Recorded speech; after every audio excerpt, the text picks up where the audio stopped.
Bismillahirrahmanirrahim. Assalamualaikum warahmatullahi wabarakatuh.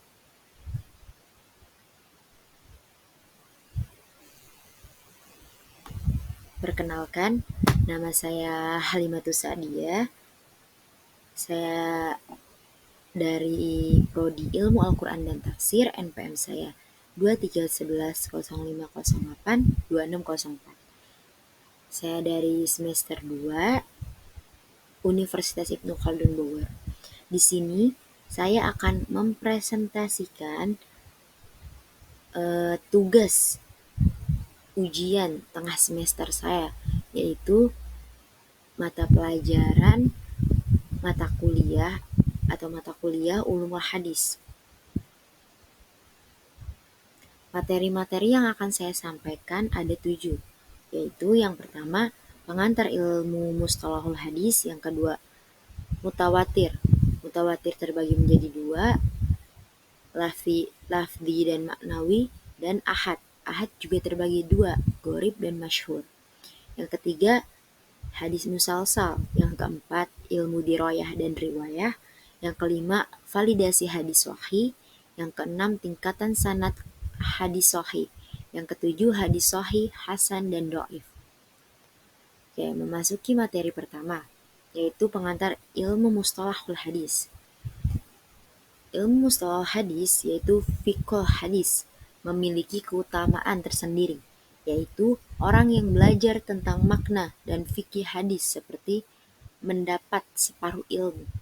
Faedah belajar mustalahul itu supaya kita dapat memahami hadis sahih, hadis dhaif, dan juga hadis maudhu.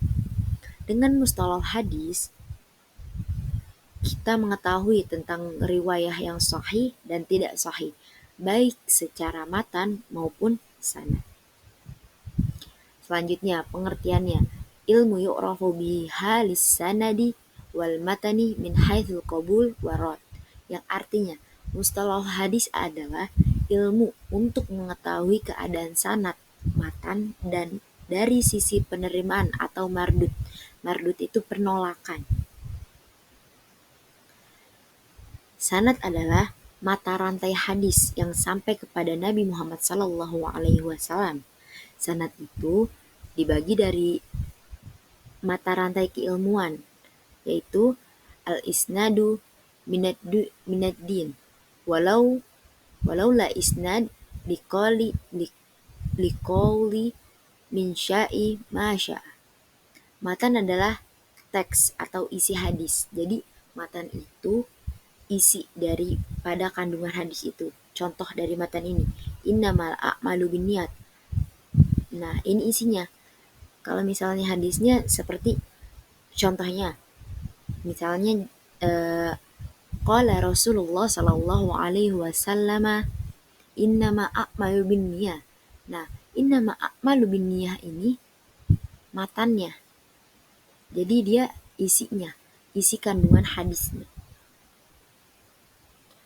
Selanjutnya yaitu hadis mutawatir dan ahad. Mutawatir, definisi mutawatir. Mutawatir itu secara bahasa terus-menerus. Secara istilah, hadis yang diriwayatkan oleh banyak perawi yang menurut kebiasaannya mustahil para perawi itu bekerja sama dalam kebohongan. Jadi perawi itu tidak mungkin ya bekerja sama dalam kebohongan untuk menyusun hadis tersebut. Khabar mutawatir. Sifat mutawatir itu terbagi menjadi 2, yaitu mutawatir lafzi sama mutawatir maknawi. Kalau mutawatir lafzi yaitu mutawatir secara lafadznya. Kalau mutawatir maknawi yaitu lafadznya beda, tetapi maknanya sama. Mutawatir lafzi dan maknawi adalah ilmu daruroh, tidak diragukan lagi kebenarannya. Jadi mutawatir lafzi sama maknawi itu tidak lagi diragukan kebenarannya, benar-benar udah sahih. Hadis yang diriwayatkan oleh 2 atau 3 orang tidak sampai mutawatir hadisnya ya. Selanjutnya, hadis ahad. Hadis ahad secara bahasa al-ahad merupakan bentuk jama dari ahad yang artinya al-wahid. dan khabar al-wahid adalah berita yang diriwayatkan oleh satu orang. Berarti hadis ahad itu hadis satu orang riwayatannya. Secara istilah, khobar yang tidak terkumpul syarat-syarat mutawatirnya. Oke, pembagian khobar ahad terbagi menjadi 3. Ada hadis gharib, ada hadis aziz, sama hadis masyhur. Hadis ahad menunjukkan pengetahuan yang sifatnya teoritis, yaitu al-ilmu an-nazari, yakni ilmu yang berdiri karena adanya teori dan dalil. Selanjutnya, hadis yang diriwayatkan oleh seorang perawi sendirian, bisa di setiap tobaqotnya dari seluruh tobaqot sanadnya, atau di sebagian tobaqot sanad, malahan bisa pada satu tobaqot saja. Adanya jumlah perawi lebih dari seorang pada tobaqot lainnya tidak akan merusak hadis gharib tersebut, karena yang dijadikan sebagai patokan adalah yang paling minimalnya. Jadi minimal perawi itu bakalan menjadi patokannya. Contoh hadis yang menceritakan apa yang dikerjakan Nabi. Hadis Abi Hurairah an Rasulillah sallallahu alaihi wasallam qala al-imanu bad'u wa sab'una aw ba'du wa satuna sya'bah fa'afdalaha qalu ala ilahilah wa adnaha imataha alladhi antarik wal haya'i sya'ba minal iman. Muttafaqun alaih. Selanjutnya hadis aziz. Hadis aziz adalah hadis yang perawinya tidak kurang dari 2 orang di semua tingkatan sanadnya. Ingat-ingat, jadi hadis aziz ini hanya 2 orang perawinya, tidak kurang dan tidak lebih di semua tingkatan sanadnya. Contohnya, la yu'minu ahadukum hatta akunu ahabba ilaihi min waladihi wa waladihi. Artinya tidak sempurna iman seseorang di antara kalian sehingga aku lebih dicintai menurutnya daripada orang tuanya dan anaknya. Kenapa dinamakan hadis aziz? Karena Nabi mengatakan ini didengar oleh 2 orang. Kenapa dinamakan hadis aziz? Karena didengar oleh 2 orang, yaitu dari Anas dan Abu Hurairah. Selanjutnya, hadis masyhur. Hadis masyhur patokannya minimal 3 orang atau lebih sedikit, yang berarti jika sudah mencapai 10 orang maka akan terhitung sebagai hadis mutawatir. Jadi hadis masyhur itu patokannya hanya 3 orang atau lebih sedikit, jadi 3 atau 2 atau 1 itu hadis masyhur. Kalau misalnya sudah mencapai lebih dari 3 itu dinamakan hadis mutawatir. Contoh hadis masyhur yaitu an Abdillahi bin Amrin radhiyallahu anhuma anin Nabi sallallahu alaihi wasallam qala al-muslimu min salima muslimuna min lisanihi wa yadihi wa muhajiru min hajaroma nahallahu anhu. Hadis ini didengar oleh 3 orang sahabat. Yang pertama Abu Hurairah, yang kedua Abu Musa al-Asy'ari, dan yang terakhir Abdullah bin Amr. Bab selanjutnya yaitu hadis musalsal. Salah satu cara periwayatan hadis dari Nabi kepada para sahabat secara turun-temurun. Hadis musalsal itu memiliki sifat khas tersendiri.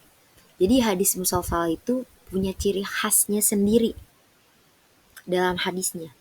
Hadis yang disampaikan oleh Nabi secara mata rantai atau berurutan dalam keadaan sifat tertentu. Jadi hadis musalsal ini hadisnya itu perawinya itu berurutan dalam keadaan tertentu dan sifat tertentu. Ibnu Hajar mengatakan hadis musalsal adalah kesamaan para perawi hadisnya di dalam masalah mata rantai sanad yang memiliki ciri khas atau kesamaan dalam siloh atau ucapan ataupun hadis yang disampaikan dalam keadaan tertentu. Pembagiannya, hadis musalsal itu terbagi menjadi dua. Ada musalsal fi'li sama musalsal qauli. Nah, oke, yang pertama, musalsal fi'li. Contoh hadis musalsal fi'li, hadis bil musyabbakah diriwayatkan dari Abu Hurairah hadis musalsal itu diriwayatkan oleh perawi dengan meniru persis sebagaimana Nabi lakukan, baik secara ucapan maupun perbuatan. Yang kedua, musalsal qauli. Contoh hadis musalsal qauli, hadis bil mahabbah diriwayatkan dari Mu'adz bin Jabal dan Nabi SAW bersabda, "Ya Mu'adz, inni uhibbuka." Kemudian Nabi mengajarkan untuk membaca doa ini setelah salat. Allahumma inni ala dzikrika wa syukrika wa hasana ibadatik. Faidahnya hadis musalsal. Faidah hadis musalsal tujuannya untuk benar-benar menjaga integritas rawinya dan amanah penyampaiannya, supaya orang belajar meriwayatkan dari Nabi sama persis, menunjukkan betapa budaya ilmu Islam itu sangat terjaga karena mengedepankan budaya berguru.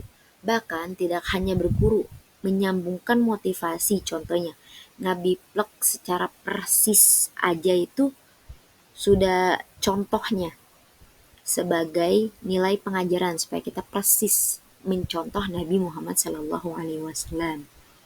Sehingga para ulama senang mengambil keberkahannya dari perawi hadis seperti itu. Karena namanya berada pada salah satu mata rantai sanad yang menyambung kepada Nabi Muhammad SAW sebagai pewarisan ilmu dari generasi ke generasi selanjutnya. Oke, perbedaannya. Apa sih perbedaan hadis musalsal dengan hadis biasa? Dari sisi matan terkadang tidak ada perbedaannya.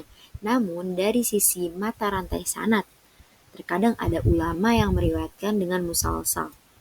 Dan ada juga yang meriwayatkan tanpa musalsal. Selanjutnya, bab selanjutnya saya akan menjelaskan tentang ilmu diroyah dan ilmu riwayah. Ilmu diroyah. Ilmu hadis diroyah adalah ilmu yang mempelajari kaidah-kaidah untuk mengetahui ikhwalnya sanad dan materi hadis, cara menerima dan menyampaikan hadis, sifat para perawi, dan lain-lainnya. Objek atau sasaran ilmu hadis diroyah adalah sanad dan matan hadis, sehubungnya dengan kesohihannya, hasannya, dan dhaifnya. Faidahnya ilmu diroyah itu yang pertama, mengetahui pertumbuhan dan perkembangan hadis dan ilmu hadis dari masa ke masa sejak Rasulullah SAW sampai masa sekarang. Yang kedua, mengetahui tokoh-tokoh dan usaha-usaha yang telah dilakukan dalam mengumpulkan, memelihara, dan meriwayatkan hadisnya. Yang ketiga, mengetahui kaidah-kaidah yang dipergunakan oleh para ulama dalam mengklasifikasikan hadis. Yang keempat, mengetahui istilah-istilah, nilai-nilai, dan kriteria hadis sebagai pedoman dalam menetapkan suatu hukum syar'i. Selanjutnya yaitu ilmu riwayah, ilmu yang membahas ucapan-ucapan atau perbuatan-perbuatan Nabi SAW, periwayatannya, pencatatannya, dan penelitian lafaz-lafaznya. Objek kajian ilmu hadis riwayah adalah sebagai sesuatu yang dinisbatkan kepada Nabi Muhammad SAW, sahabatnya, dan tabi'in. Periwayatan hadis oleh para sahabat tabi'in, generasi setelah sahabat. Jadi tabi'in itu generasinya setelah sahabat, dan tabi'in generasi sesudah tabi'in. dilakukan dengan dua cara, yaitu periwayatan dengan lafaz dan periwayatan dengan makna. Yaitu periwayatan dengan lafaz apa? Riwayah bil riwayahil alfadhi, dan periwayatan dengan makna riwayah al makna. Selanjutnya, bab selanjutnya yaitu validasi hadis sahih. Pengertiannya, hadis sahih adalah hadis yang bersambung sanadnya dan tidak syadz dan tidak ada ilah, tidak ada cacat sama sekali. Meriwayatkannya orang yang adil, yang kuat hafalannya dari semisalnya, bersandar pada hafalannya dan menukil penukilannya. Hadis sahih wa huwa ma tasala isnaduhu walam syaz aw ya'lam yarwi bihi adlu dhabit an mithlihi mu'tamidan fi dabtihi wa naqlihi, dan penukilannya. Syarat-syaratnya itu ada 5. Yang pertama, sanad muttasil, yaitu dalam proses periwayatan hadis itu harus bersambung sampai ke Nabi Muhammad SAW. Kedua, perawi yang adil. Disebut adil yaitu seorang muslim, balik, berakal, tidak fasik, menjaga ketaatannya kepada Allah Subhanahu wa taala. Yang ketiga, dhabit, yaitu perawinya memiliki hafalan yang kuat, teliti, cermat, dan daya kognitifnya tinggi. Apabila perawinya memiliki daya hafalannya kurang, pelupa, dan sebagainya, maka tingkatan hadisnya turun atau dia memiliki catatan yang kemudian dibukukan. Yang keempat, selamat dari syadz. Syadz itu yaitu tidak menyelisihi rawi yang lebih kuat. Jadi tidak ada perselisihan rawi yang lebih kuat saat itu. Yang kelima, selamat dari ilah, yaitu cacat yang merusak kesahihan hadisnya. Contoh hadis sahih. Yang pertama, sanadnya bersambung karena Imam Bukhari meriwayatkan dari gurunya. Yang kedua, semua perawinya adil. Bisa dilihat dari riwayat hidup perawi hadisnya di kitab biografi ulama hadis, yaitu Tahribul Kamal, Jubir bin Mu'tim, jelas adil karena beliau sahabatnya. Yang ketiga, tidak dhabit, kognitifnya tinggi. Yang keempat, tidak syadz, tidak ada ta'arud, pertentangan hadisnya. Yang kelima, tidak ada ilah, tidak ada cacatnya sama sekali. Maka kesimpulannya hadisnya sahih. Selanjutnya, bab selanjutnya yaitu bab tingkatan sanad. Yang pertama, berdasarkan ketakwaannya. Yang paling bertakwa paling diutamakan. Yang paling sempurna keadilannya, dhab dan ketersambungan sanadnya. Contoh, yang sanadnya paling tinggi yang bersambung sampai Nabi Muhammad SAW, yaitu yang diriwayatkan dari Imam Malik, Imam Nafi, Imam Ibnu Umar, lalu sampailah ke Rasulullah SAW. Karena Imam Malik telah terbukti bahwa ia adalah seorang imam yang sangat memiliki muru'ah, juga menjaga keadabannya dalam bermajelis. Yang kedua, riwayat Imam Syafi'i, Imam Malik, Imam Nafi, Abdullah bin Umar, kemudian sampai kepada Rasulullah SAW. Yang ketiga, Imam Ahmad, Imam Syafi'i, Imam Malik, Imam Nafi, Abdullah bin Umar, kemudian sampai kepada Rasulullah. Tingkatan tersebut telah diakui oleh para ulama-ulama, yaitu tingkatan sanad. Bab selanjutnya yaitu hadis sahih, hasan, dan dhaif. Hadis sahih. Hadis sahih adalah hadis yang sanadnya bersambung dari permulaan hingga akhir. Seperti murid bertemu guru, guru bertemu gurunya, sampai guru bertemu guru, sampai akhirnya yang terakhir yaitu sampai bertemu Rasulullah SAW. Syarat hadis sahih yaitu ada 5. Yang pertama, adil. Adil yaitu disebut adil apabila seorang muslim balik, berakal dan tidak fasik, menjaga ketaatannya kepada Allah Subhanahu wa taala dan Rasulnya. Yang kedua, dhabit atau memiliki hafalan yang kuat. Yang ketiga, muttasil atau bersambungnya sanad. Yang keempat, tidak saz atau tidak menselisihi rawi yang lebih kuat. Yang kelima, selamat dari ilah atau cacat yang merusak sahihnya hadis. Sahih lidatihi, secara langsung zatnya sahih. Ada tiga, adil, tidak terdapat jasad, selamat dari ilah. Sahih li ghairihi, sahih sebab yang lainnya atau sahih karena dikuatkan dengan riwayat lainnya.